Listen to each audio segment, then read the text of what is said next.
minha massa fica fofa, mas não fica estruturada. Posso confeitar normal com a massa assim? Tem que ver se ela realmente não vai desmoronar. O ideal é vocês sempre ter massas estruturadas, gente. A massa não tem que ser só fofa não, tá? Ela tem que ser fofa e estruturada, porque se você montar um bolo e molhar demais, ele pode desabar. Ele pode rachar todo esse bolo e pode vir desabar. Então o ideal é que você tenha massa estruturada também, tá? Bem estruturada e recheios estruturados. Mas as minhas massas que tem nos meus cursos são 12 massas que eu tenho lá, certo? E todas elas são bem estruturadas. Pode molhar à vontade, não tem perigo nenhum de desabar. Lógico que seguindo passo a passo como eu ensino lá no curso, tá bom?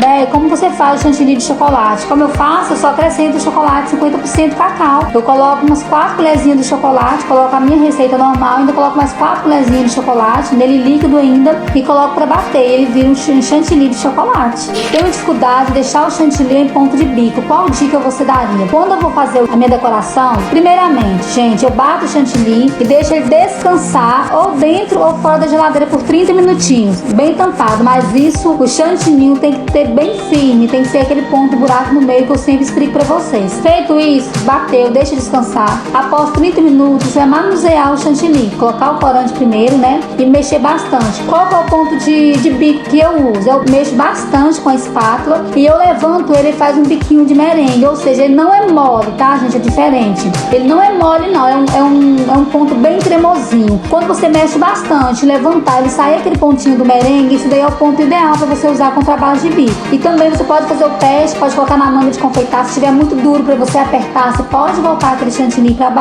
pro bowl com um pouquinho de leite condensado e misturar mais. Porque se estiver duro, não dá nem para você confeitar, tá? Sua mão também vai doer. Então o ponto que eu aconselho vocês é mexer bem e puxar assim, vai sair o pontinho do merengue. Aquele ponto lá é essencial para você fazer trabalho de bico.